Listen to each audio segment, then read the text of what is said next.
નમસ્કાર મિત્રો, જનવિજ્ઞાનની સાથે હું છું સતીશ ચૌહાણ અને આપણે ભાભર નગરપાલિકાની જે ચૂંટણીઓ ચાલી રહી છે એમાં મધ્યસ્થથી આવી ગયેલી છે અને સામે સામે પક્ષે ઘણા બધા એક આક્ષેપો પણ છે અને ચૂંટણીનો પ્રચંડ પ્રચાર પણ થઈ રહ્યો છે અને આપણી સાથે હુકમસિંહ રાઠોડ જોડાયેલા છે કે જેમણે આ વિસ્તારની અંદર મોટો એક કામ કર્યું છે અને જનસેવક પણ છે અને જાગીરદાર સમાજના એક અગ્રણીય પણ છે.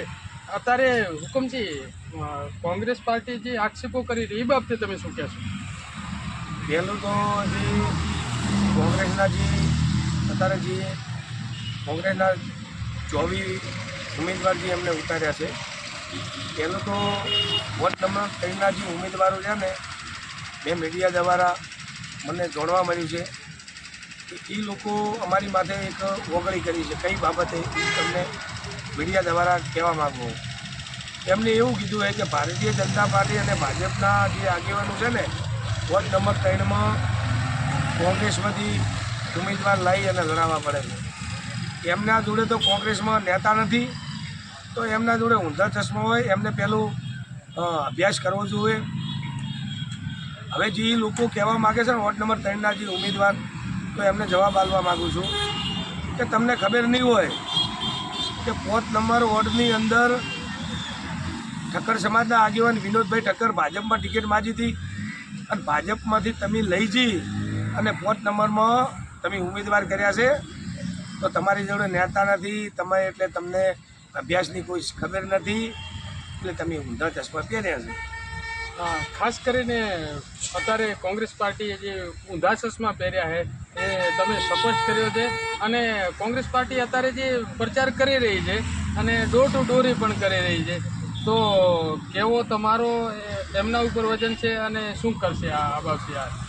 પહેલું તો તમને બનાસકાંઠાના સંસદ સભ્ય છે ને, 2 વાર ધારાસભ્ય બન્યા, 1 વાર સંસદ સભ્ય બન્યા અને અમે કોંગ્રેસમાં હતા ત્યારે અમને એટલો ઉમંગ હતો ને, તો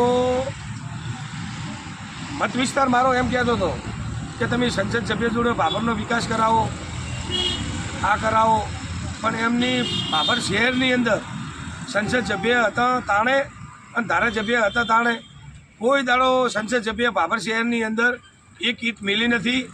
કોંગ્રેસના 24 ઉમેદવાર અત્યારે લડે છે ને, એમની જોડે કોઈ મુદ્દા જ નથી. એનો કહેવાનો મતલબ કે કોઈ વિકાસ સંસદ સભ્ય કર્યો નથી. અને અમારો વિકાસ તમે અત્યારે જો ભારતીય જનતા પાર્ટીનો જે વિકાસ, શંકરભાઈનો, સ્વરૂપજીનો, પછી અમારા 2 ટર્મથી નગરપાલિકા અને ભારતીય જનતા પાર્ટીની નગરપાલિકા, પહેલું તો ખાડીયાની અંદર એક બગીચો એવો બન્યો છે ને, તે આખા ભાભર શહેરની અંદર એક સુવિધા છે.